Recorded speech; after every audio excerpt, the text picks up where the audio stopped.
fio mai lau, fio ngang pa ia. Whamatala loto ia I mātou. Lau lava fio ngai le tai au lene. Awa oe malilia ai o mātou loto I mele lei umalama. E te whamalia foi ia I mātou. Awa oe o le vaiola. E le ngata ia I mātou I laro ifo le malu nei. Whapena foi ina iai lau whamanianga ia I lantou umalo mātou wosi tau langa whatasi. I le nei tai au. Mo yo lantou fioanga, mo lantou maota. O la mātou whaafitai lea, awa e te le tula wha ia I mātou. E te wheta lai mo I mātou yaso. Te tasi lo mātou atua. Mātou talia foi la wa fionga le nei tai au le ala sua foi Yesu Kristo. Tatu ala langa mwhape atu. Ya awe se stau langa pati toi whaafitai ele tuana e lala le mamale o le tua. Ya, then be seated in the presence of the Lord. Hallelujah, lo tatu yai la vai le. Ele toi whape nauna. Toi whamanatu o tatou. Awa onga mai le nofali o le tua mo tatou. Ile amatanga o le nei tau sanga. O le tatou te yai lava. Ile visiona na mai ai tatou. Whatua tua ile tua. Whatua tua ile tua. Ma an tatou yele vai aso tua nai. Na toi whamanatu mai le li te oi mau. Le tāua o le o langa te talo. The importance of a prayerful life. Especially the prayer of faith. Ai maise lava le te talo le whatua tua. Wa uman tatou savalia le o vai aso o tua nai. E le whafofonga le tua. I te talo umalava. Amene.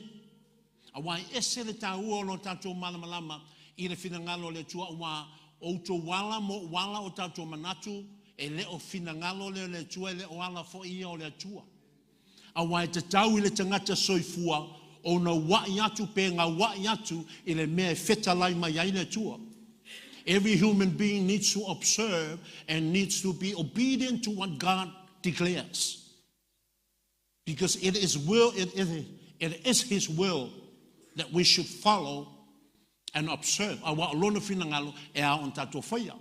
So on tatou whalongolongo I le Isaia no mta momor whai upe suma le 5. Ma nino whetalai le tua I nai lona no. Awa e mamlama mta upuna mua o Isaia. O lai o atu tangata Iuteia. Lai o atu tangata Israelu. E whapena o na osi tau langa I le malu le tua. Ai whaasea mai le tua iai.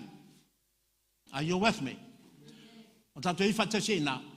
O inai te wawai I le winga o le avei ma le avai le mai le tua I le onga whatua tua. E le o se soifuanga e whai I le masaninga po o le mea I manatu le pela ngona tangata o le mea I te tau na whai. Amene.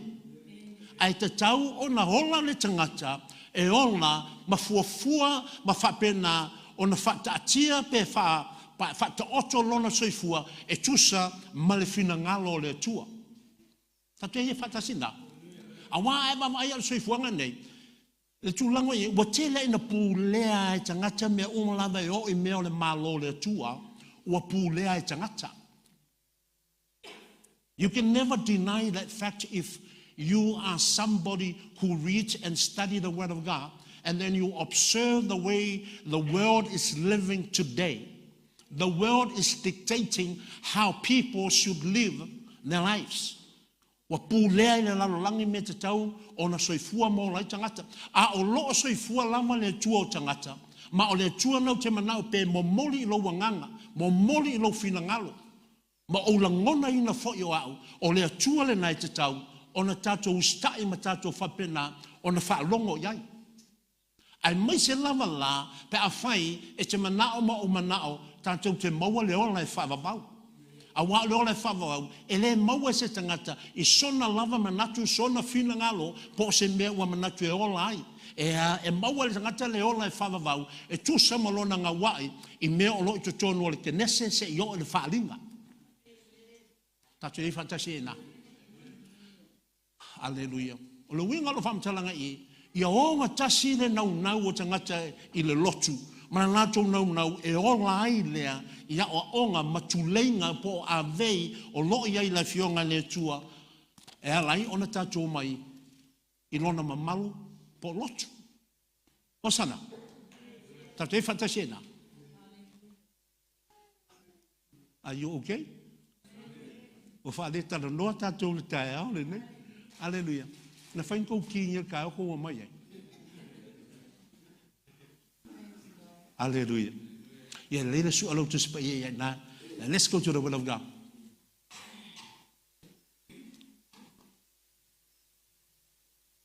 Mo lua no whainga tupu.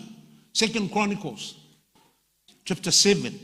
We're reading at verse 14. Lua no whainga tupu. Le tātou te iai i le mana o le tatalo i le whatuatua. The power of faithful prayer. Or praying in faith. O le mana o le tatalo i le whatuatua. E te tue maua le maenga le tau tonga ma le amatanga o le sona ia, po a onga ia, i le tātou live o le asasana tua nai. So, o le au le tue alu i nā ma le tue alu ai o le teimi. Ai a mai, al sauninga ni, na tue alu le ia i le tātou sauninga o le asasana tua nai. E whapena o na maua i se fisosoani a tiri. Maua i nā o le asasana la so lofu tolu. La so lofu tolu o le masina o ki topa. E te tue savalia i nā, mi tue fisosoani a tiri le i ati oe. Mo le tātou mata upu i le tae au le nei. O le mana le whatuatua, wa mantua pia no whatia ina, e ese a le te talo i lou manatu ma lou mawhauwhau. E le whapea e le talia ina e le tua. Al mafu angana lei, o na umia o whaatali ni tali o tātou te talo. Pea whai tātou te talo ana i o tātou mawhauwhau, ma o tātou langona, a e le te ina tātou te talo e tusa ma le fionga le tua. O sana. All right. O ila le la tato va ai le hasole nei.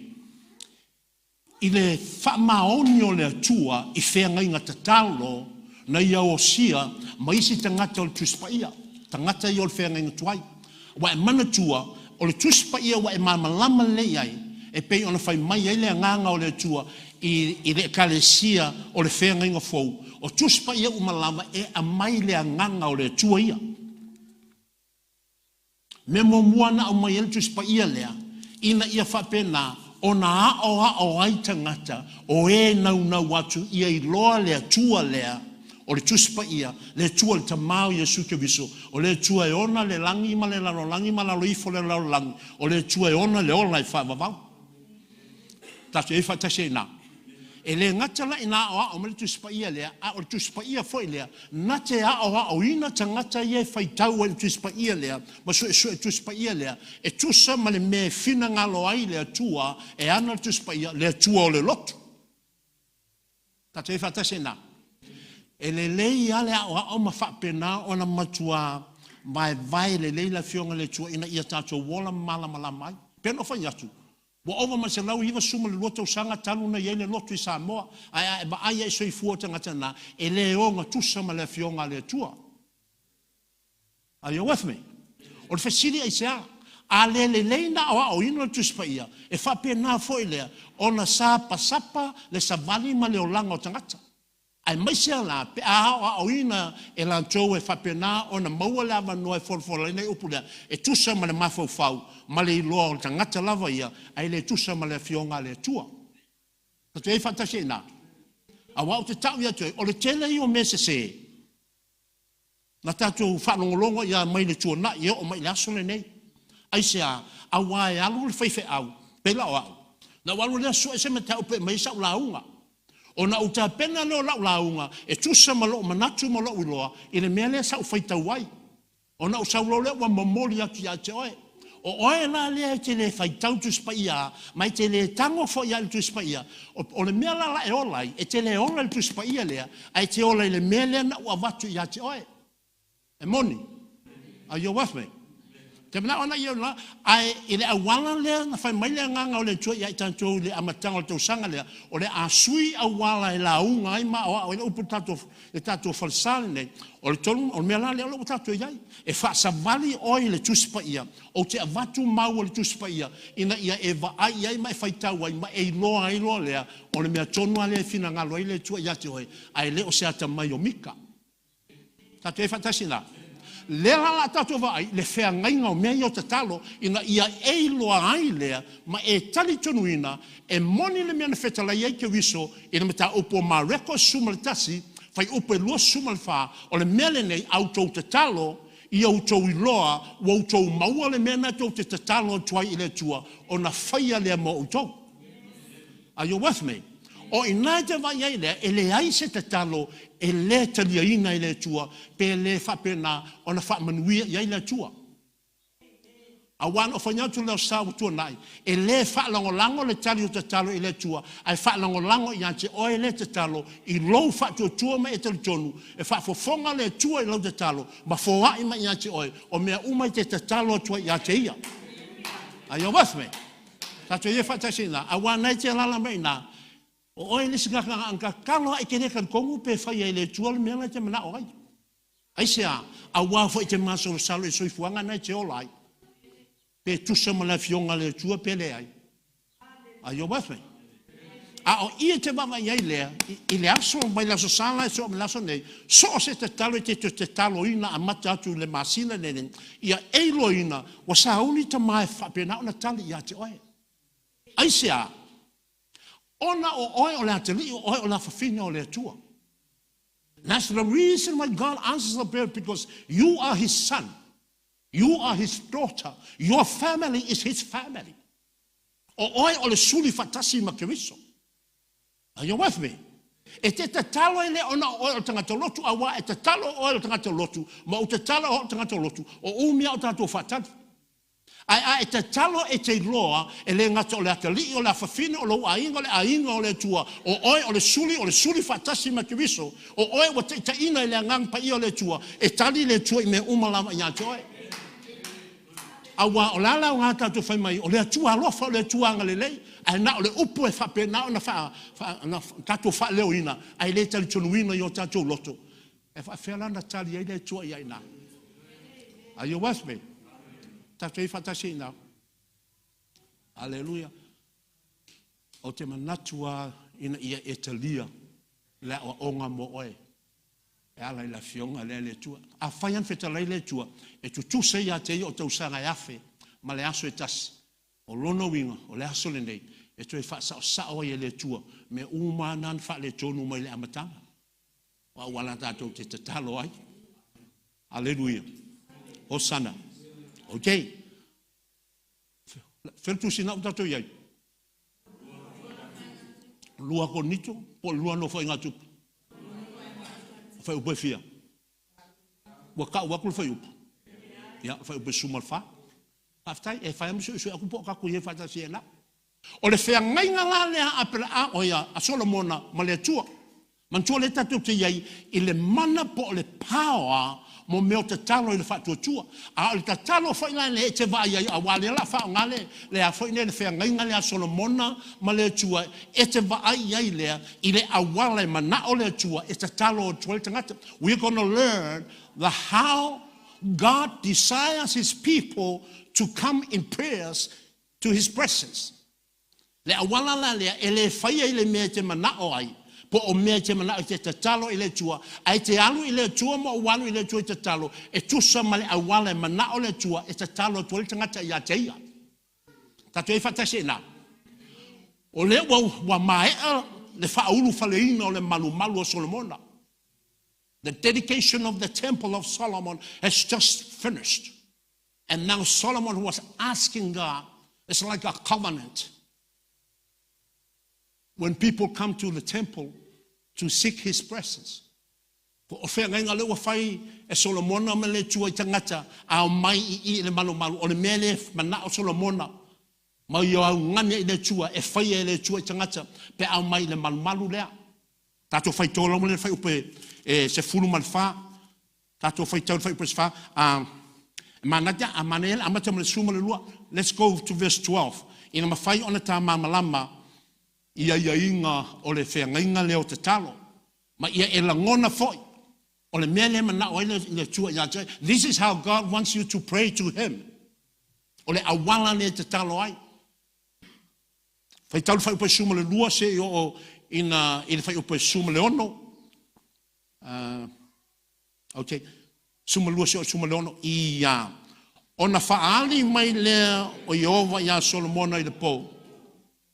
Wa whapea mai ia te ia.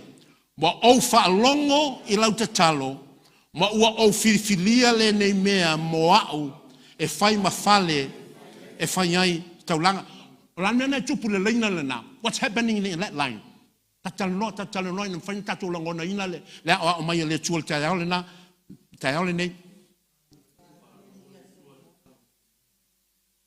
Wa faali mai ia le tua ia lana Solomon fai. Wa vai ina Solomon o tangata tatalo. A o le foi la o faali lo no o i te vai ia le ile tatalo o tangata fatu tua le wa tali ia le tua. Take fatasi ina. O ina te mana e to sinai oe i le tūlanga lea e nau lea tua e tali ma faali lona fina ngalo i le tangata te talo. Nā tu aru atu. Whaalolongo lei. E nau lea tua e whaafofonga matali i le tangata e whapena e na nau atu e te talo i a te ia.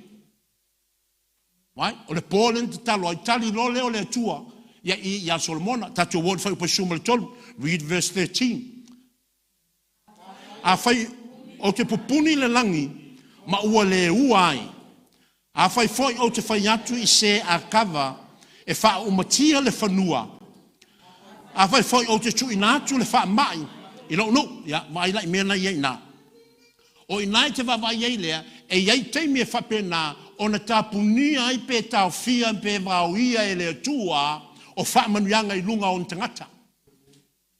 A wai iei le mafuanga wa tau fia i e lea tua o mea o wha manuanga mai o na tangata. Ai paule tūlanga me o i o na tangata. Mo meo la mala, ma puapua ngam wha fitauri. Tatu e whatasi e nā. Tamana ana e winga i o le tua. I want you to catch the nature of God here. God is saying there is a time that he will withhold the blessings upon his people. So ia te wawa iei lea, o lewa whetalai nei tua, e iei le teimi na te tapuni ai leo whamanianga. A o i foi ta te wawa iei lea, o lona winga, e iei le mafuaanga, wa tapuni ai le tua, o le langi, ma ua le iei leo ni whamanianga iei nā. E leo ta ua mai i le laina lea se fulu mali tolu. O ta umai nal mafuaanga e tapuni ai le tua le langi whamanianga, mai tangata. E le ai, alon winga ata to whaitau a tiria i, e te malama ai lea, i winga i o lea tua, a o i foi e te wawa ai lea, o le mana o le tatalo le whatu tua, e whapena lea, o na tue tatala ai le tua, le pupuni le ua i o pupuni ai le langi o whamanuanga. O i nā foi au ngai lo soifua ma lo walanga, o anama teimi tantou te tatalo ai le tua, ai umi o na tantou whapena, o na tali ngā se tali mai le tua. O i nai tātou te wawa ai le fionga le tua. Tātou te wawa ai lama, ia oi o te wawa ai, ia tau wawa ai foi le kanesia. Pe o iai ni mafuanga walaina pupuni le tua, whamanuanga o le mwhai o nao o mai ai tātou. Tātou ie whatase ina. Wawa iai mea na o tupu ina, o wha umatia le whanua. Wa au mai foi wha mai. E au mai le tua wha mai no no.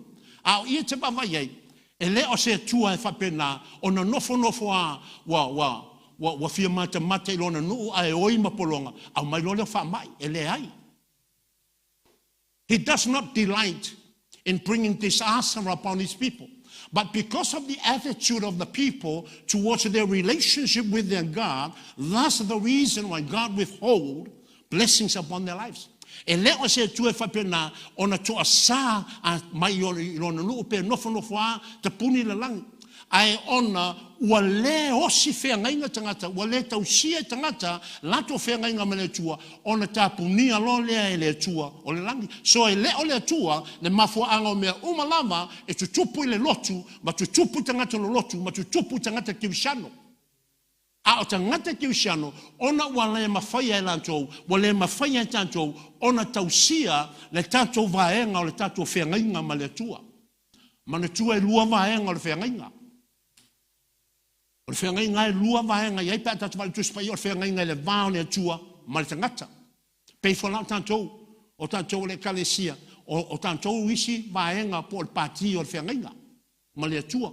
Ia inga o le whengainga ua mai na a tātou le tausia la vaenga o le whengainga le tātou whaia ma le tua.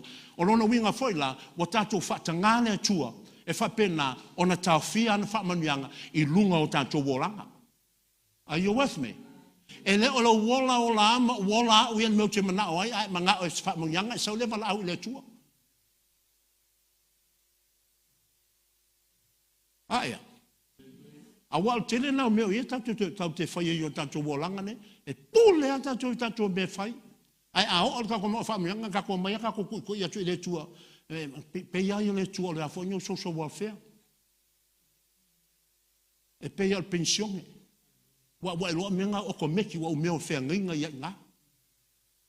Are you hearing? Ta te whata la. Te mnawa na e turi loa ia mea nau wai le tua ia ti oi mao. Ai mai se lan tu lang o le tātou te iei le awa onga o te talo I. Ia tātou wolo lea I le whai upo sumal wha. Whafonga lai ia inga ia wa amai le tua. And this is how God desires of us when we come to pray. When we come for prayers. And when we come in prayers into His presence.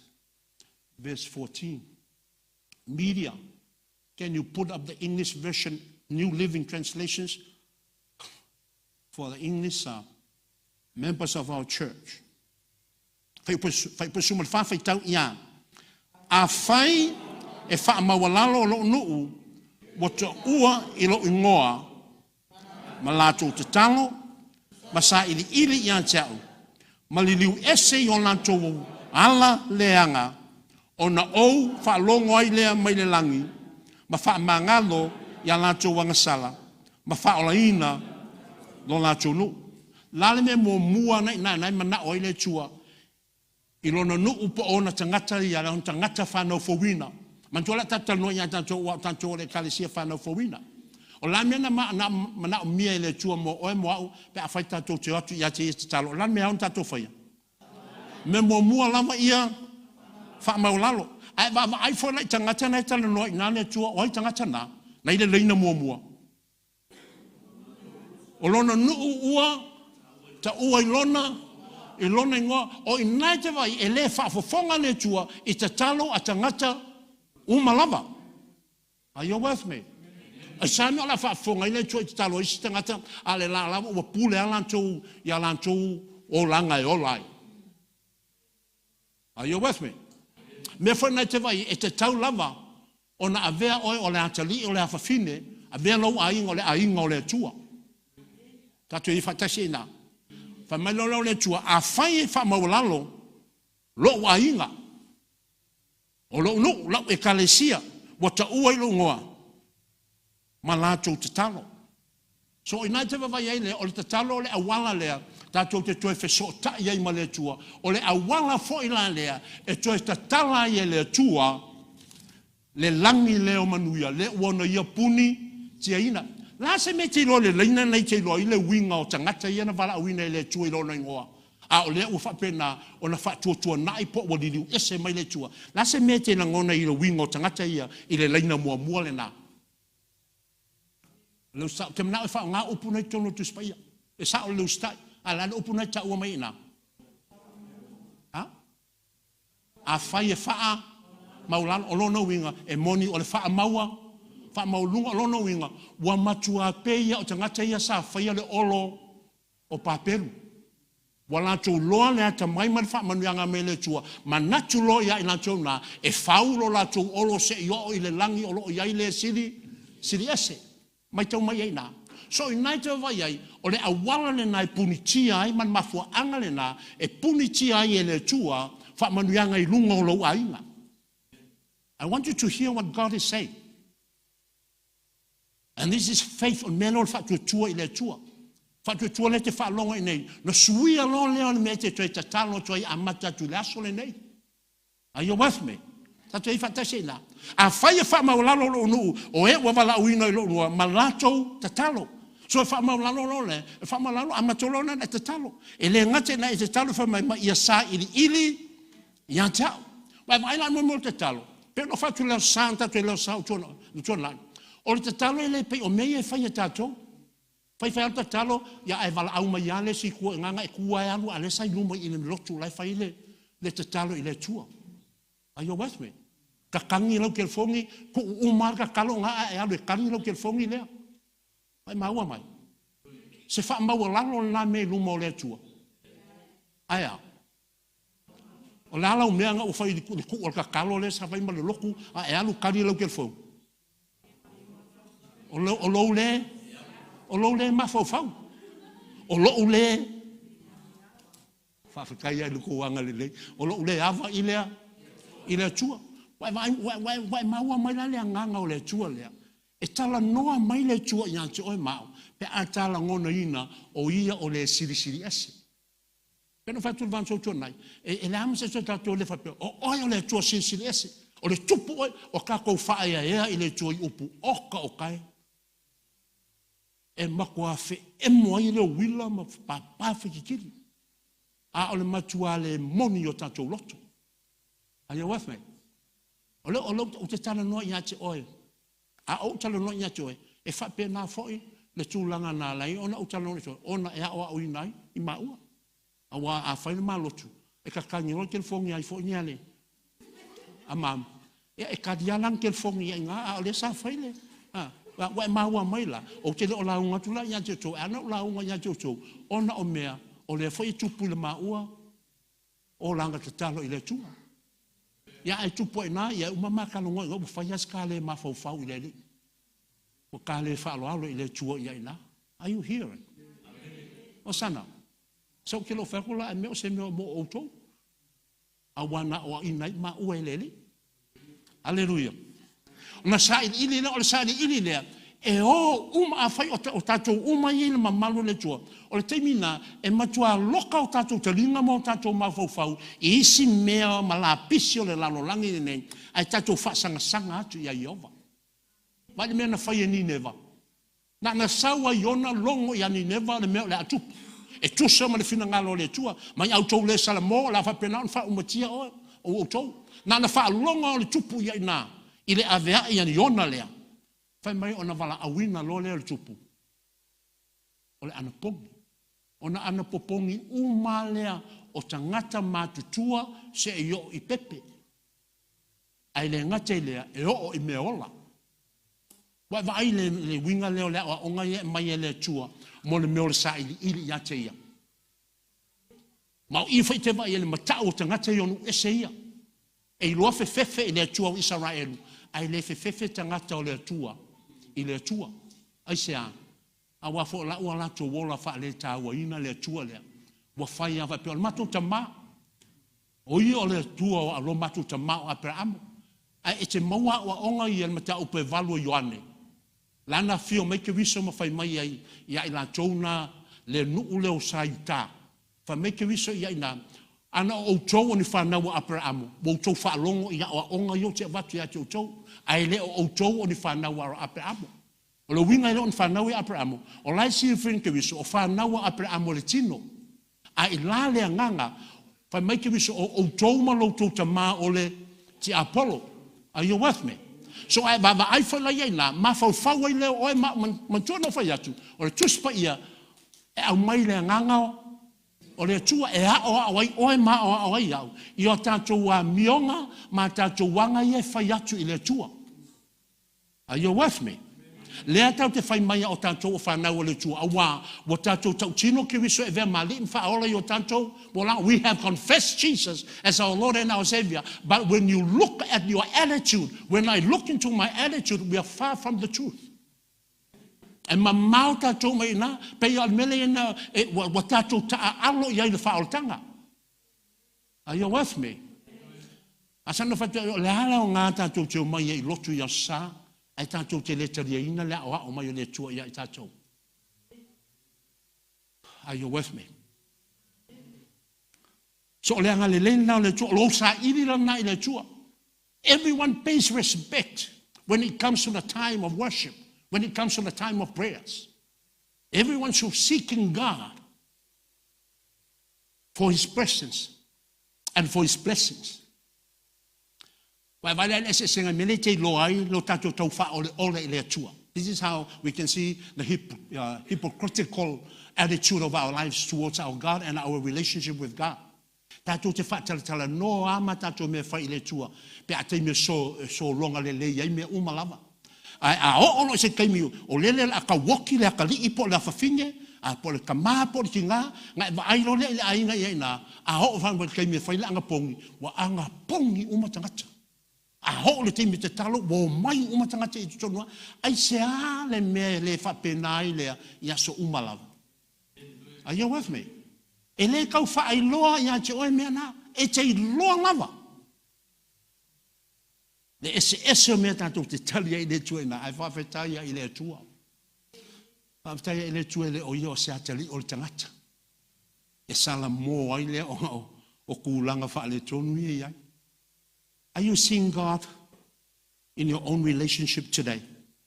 Through the teaching that we are going through. O mawhaina e ai le tua le I lo soifua I le tae au le nei. He cares for you. This is the reason why he teaches his word.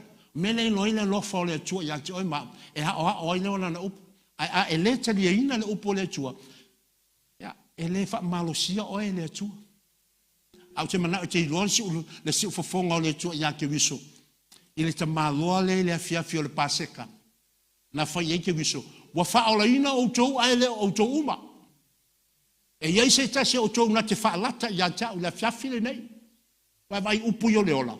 Lai au mai ia ina au wale wha longo tangata. Ai le te dia ina umai lantou. Man tō te mino paseka. Len wha mwhetare ke wiso ina. Wha lo longo pe te ru mai yoane. E le o ka uai ngō isi o wali. Wa vo lai le o lai pisi ai mea ai. Ai na o pe te rua. Mai yoane o lai lo inga upu i whetu e ke wiso. Pa mai lo leo pe teru ia yoane vai. Pai a ke wiso. Po ai. Te ngata e nau nau. A o lesi lari ke ngina iai. Ia lai, whape ngā lava o ngā happy a ia ila. Hallelujah. Are you hearing? Are you hearing? Na mafu anga na mai e tuspa ia mea na ia whaapupula i o tātou wolanga. I mea o lo whape na tupu tutono o lona tino. O oe maa o le e kale sia ke wiso.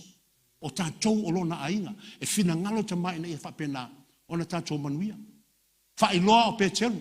Pa mai lo leo ke wiso. O le fufui whatasi o malima. Ai whai mai na mole maua yoane. Nā na tu watua au ke wiso I tu tono le tānoa. Ai kua e whai ma le lima o yuta le sekara. Nā na uma na whatu lolo ke wiso ia yuta. O le mea wa e whiwhile whai nei loa. Whai mai na mole maua a yoane ina. O na alua I lole I e whafo I le pongsa. So ai wawa ai na mo leo langa e whatala le. Leo langa o laua iai na, o na manatua leo iai na, wa pule aia iana me whai. A o I tātou te loai, o le iai to tono le li, o le tino ke wiso, o se whaia ea maua lunga lea, I so se tangata soifua. Whai mai le tupos o ai fwoi nei o Israelu. Mai, o ai e hao, o ai le atali o tangata, wa e manatu ai. Ma e filifili ia tea. O le langona le nā po o le tali atu le nā a e wa wala awina e le tua I lona mamala. E langona I lo le whatawaa. E langona I leo le whaaya ea o le tua ia I lātou, ma I tātou, ma tātou suia I lo leo tātou wolanga, ma whaatanga le tua e taita I ati oi, ma taita I ata. Mea whai lana whai mai lo leo tupu lea. Le tupu le whai mai, oi ea le tangata ma le atari o tangata wa e manatu mai ai. Ai whai mai lan whamtalanga I le salama lua sumatolu, a wawa e taitai a tiao, I tawhatafa, o vaie, tafe, le mu, wa e whaafoisia mai foi, lo wanganga, e ui na ou, I le vanole, o le oti o te le, a wā o oe, le anganga tonu ana, le anganga te talo na, o le eta mawhai le anganga o le tue a oa o ma iachi oi ma. Are you with me? E le nga o teime taunga le muai, ai so se teime o lo soi fuama lo walang. Sa ili ili ya chao. Wa vai le upuna sa ili ili ya chao. O le tue te sa ili yai. Wa fa mai le fetalenga le tue, ala ya ke wiso. Ya wa onga ngani feo memo ke wiso. E fa mau nia I matai. Fa mai, au tau sa ili mai tau te. Maua, au tau tu I mai o te. Ta tala atu, au tau wala au mai o te. o te tali, o le atua leo mafutanga, is a God of relationship. Ai sa ili, ele sa ili le tua, te le maua le tua pa ele sa ili. If you don't seek him, you won't find him. Are you with me? Fasiri isa. Awa ina wa yai ke wiso lunga sa tau. Fa mai ke wiso ua tau no ua faile nei mo oe. Ai fai mai mo malu tu spaia. Ona sai lua ina lo leo le upupuni. Sa fa pena ona puni tia ai. Le pa ia mai tangata lau tele. O lono winga, o le aso le na, wa maua ilo tava noa ta te ulu atu i le nofa ali o le lofa tu noa. Fai mai e peru e faa, fai pa suma lo o melea, i o tau nau ai tau te ulu atu i lona mamalu. So lono winga, o lau ava noa le fai tu toa le moe. Thus it's open for you 24/7. Ai le se iong o te mi wa fa pena o na tu ngā fa fita auri. O na fa ta to wole, ai fa fita ia i le tua. E uia wa le vaka ke le ko yo lona mamalu. A ka ko akua, e le fa pe mai le tua a. O tu o mai fo la ya. Le nga sa mo ai ku pon mianga. Alleluia. Pe no fa mai le tua, tu sa ya te tu sanga. E a fe malaso man tuola o va tuola maule na ina ia aua ta to te no foa ia i lea. I le o langa le tanta to ye yana nafi. Ta te fa tasina. Au i tatou te loi lolea, lou a inga, a wa o siasa te moen tatou mafutanga nei, o lou a inga, tae ao ma le fiafi, e te tau nei luma le mamalu o le tua. Tatou toe fo i le whaavai na whaavai ai o tatou wola. A whai ana e ona mai te le whaalonga tono o tau a inga, e whainta talo ma notu tae ao. O te mine o tauna sui ai oe. We should change the generation we're living in now. Change our attitude towards God. A fai fo e le ava noa te maiti le tae au. O oe le tamama le tina. O oe fo ina o tina pe fo lai alu le tau le tama. Ia po o tina fo i lau au le sui a ngā ka male ngofo malwhanau. O oe te alu le mamalu o le atua. A fai to te sa ili mai ia tia. Ai le ngate na sa ili fai mai loleo lan feta lenga ina tatalo maliliu ese. Ai ba mai lai ba enga leo tatalo. E tatalo sa ili fofonga iova fai loa mai ele tua le me fina ngalo ai. Fai mai loleo le tua liliu ese loa. O le te leo tangata tatalo. Nan tatalo ina ai umanga kalo e ko savali ale me masanya savali ai. Are you with me? Are you with me? O le feta lai le tua i a Solomona i le mea na te whaia i le nuu pe ao i nang sala. I le nuu pe ao i na nau i lona mamalu. There has to be an earnestness. There has to be a keenness to come to the presence of God. I le tauna iai se nau e watu i le mamalu o le tua. Pena o aso uma aso sa uma e wha leo ai to tono le fale le nei o le aso lua o le aso fontatalo. So ole maua ia le kalisi ole fai lo atu mo ele fai ngaluenga. Ai o to e fai ngaluenga vi ia le ngalulue a o ele fai ngaluenga. Mena ese le mata ngofia a e loa te le fai ngaluenga le tae au na solua. O se fulu lua e fai ai te talo i wa lela wa fa longo i a fai e fa mawalalo no masa ili mai matatalo. Maleni ese mai o lanto wala leang, o vai me le te loai, le me wa tau fia i le tua manu i o le langi. E te le tau sa ilia po le ale fai mai, li liu ese mai o lanto wala leanga, ona ua leanga hala o tangata, e tusa ma le fea ngainga ma le tua, wa fa penalo ya, ona tau fia i le tua, le langi o fa manu yanga. Tatou te mana o mia uma le fa manu yanga. Ai tatou te le mana o sa ili ilona mamatu. Are you with me? Are you hearing God for yourself this morning? Hallelujah. Hallelujah. Te loe matua le se o ngā le lotu pe a whai te le malama la fio ngā le tu. E mwhain tatou whalongo i tala o tuspa ia. Ia paua le mo, na tatou tala no i tala o isi tangata o tuspa ia. Ai le mwhain tatou maua le a ano, ma le langona, ma le mafuanga le mafutanga le tua, ma ia tangata, ma ia tangata. Solomona le tau tala noa nei na. Na matango fiel fa vai ina o lona o langa. I le teimi le o fa ufale le manu manu. Ai tue va ai le moni mau muli mai o Solomona. Ia o sili musa ia te ia. Lona soli whenga inga ia. Aleluia. A o i foi tau te vavai ai. E uia na ia soli whenga inga ia. Ai ai teimi whapena o na sala mō ai. Ma tue alu i luma o le atua. Ta tue i whatasina. A o oia ia mo le asule nei. O leo e whaafonga ina. A whai e whaamaulalo lo unu. O e o ta ua i lo ngoa. Ta talo mai. Sa ili mai ia tau. Li liu ese o lato wala leanga. Whaafonga na i tale le tua. O leo a malene le tua li mea na te whaia. He has revealed his heart for his people when we seek his presence according to his terms. O leo whaali me le tua, le mea na te whaia, i e whapena, o na whaalongolongo le upu, ma ngā wai, ma sa i rele i a te whamailona le tua, o au, o te whaalongo, o na o whaalongo ai lea, mai le langi, ma whaamangalo i a lato angasala, ma whaolaina lo lato nu, wow. O le taimi a tate langona i le awala tate, tatalo i le tua tusa malon fingalo, leo whai mai le tua a o au. O te whaalongolongo mai le langi. O lono winga e vai eina. E le ma whai e mei e pupuni. A i whamanianga le tua ia tua e ma. O na puni tia. Le whaafofonga ne tua. I te talo tangata ia. Ua whaamawalalo. Te talo. Sa ili. Maliliu ese. Whamailoleo le tua. O na ou whaalongo i lea. Ai bava ai e whai la ua onga le la. E le ma whai ana o maia le tali e le tua. Pe a whai e le whaatanu ina mea umaia. Whaamawalalo. Te talo, sa iri, li liu ese. Na au mai au mea nei wha mai lo le tua, o na ou, su alo kuspa ia. Su alo kuspa, whakua o te wha longo, na alo wha longo ia, te aunga, nga e alo ile, su alo kuspa ia. Su alo kuspa ia. E le kai ia, le whakua afale, le whakua afale a fo ni le iwa.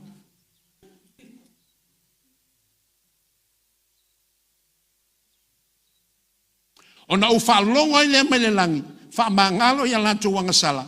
Ma whaolaina lo lato lu. Ia no tō whaipe. Ia langa lewa u whaolaina o talia Yesu Kiriso. Mana tua wa umana talia Yesu Kiriso. Ai koe wa ai mea nai te soifua. O koe wa ai mea o te olai. O le whesiri ina. O tātou wola tu sama tātou whenga inga ma Kiriso. Are we living our confession with Christ? Awa u whaamangalo ina tātou Kiriso. Ai leo se fa manga longa e fa manga lo tanto ne tanto toe o e fa pena ona tanto toe anga le anga pe faiam a mio le anga i lumo le tu ta ke fa ta sina o ila ngona ina feta le le tu mo oi ile nei yaso fa ola ina lo no e matua manino me feta la ile tu a fai mai le tu ona o fa longo ile ma fa pena ona fa mangalo ia lato anga sal o le taimi te talo ile tu e tu sama me finga e finga ngalo ile tu ia e tali tonu ina wa fa mangalo ina oe ia e tali tonu so se taimi te talo le fa tu le ile tu ia e tali tonu ina wa fa mangalo ile tu awana ia vele anga sala le sa faia manga sala ia no faia e poloka ita ua mai le fa manu yanga le tu fa mai le fa le tu ona o fa mangalo ile so oi la mala se si fa pena ona ta fia le me u fa mangalo ina ile tu. Are you with me? Ai le ngaten fa mangalo mo ia to e fa aola ina. Ai va mai ina ile va me e le ma fa ina mo wa fa o tanga pe ale ai mo se fa mangalonga. Tu se po fa mangalo ma ya we le tua. Ai a o letter ia ina fa mangalonga le tua. O lona winga o te nofo polonga lava. Are you with me? Are you with me? Ele ngata fa longo ia ai telia ina. Au ia lala foi mai na we lo yesi me sa e anga sala ia na nafi, pe sa anga sala ile neva yaso, o le teime te talo ile tua, e tusa malana fionga lea, wa e mana tua wa umantatu fa longo isia wa onga le fionga le tua, fa mai le fionga le tua o au, o te mata ila upu ina ia, fa taunu ina. I watch over my word so that it is performed. O la upu fo le nai le tue fo i fua mai ia tau. Ai pe tai e wha manuia lea o le mea o te awina i ai. O lono minga o wha manga loina oe. A ue te wha longo i fo i tangata. O te wha longo i tangata whai mai, o le wha whiwhianga, o le whia pa ia e esele. Lea mio pa a esele. E le tusa le mea so i fua ai ma le upu e kaukala ai. A ue te wha longo i tangata. O kangaka ngā, o kangaka la fo e kausa i lea lako i o lako awala. Ma kau ma whai o ko singa ku oi, i le mea manga oi. Are you with me? A wai te stau, a wai te ngā wa i le mea whai mai fōle, tari tonu i le tua na whai a oi. Tari tonu i le tua, le whetala i ate oi tu spa, i le awha mai le tua wau wha mangalo i ate oi. Iha, ngā e a lua le mai whiwhio wha mangalo oi le tua.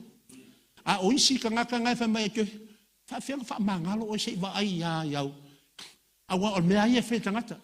E wha mangaku me alo wanga ngafi. E wha mangaku mai fo e alo karaku wanga ngafi. Alo ngā foi. E wha mangaku mai a ia se fulu kausanga kalua ia ke oe. A o mea ngā wa ele koe. A ea. A wa o mea na tue solo mule ia lesi. Wa lai masa o salwa pia. E pia e sa ola kou ia. Pa fonga lele mai. Fili po ai e te whaalongo iai. Upul na Yosua. Fili po e te whaalongo iai. Po le atua o tātou tamā. Po le atua o le nofoanga le tātou iai. Po le atua fo le lai tū vai. Ke le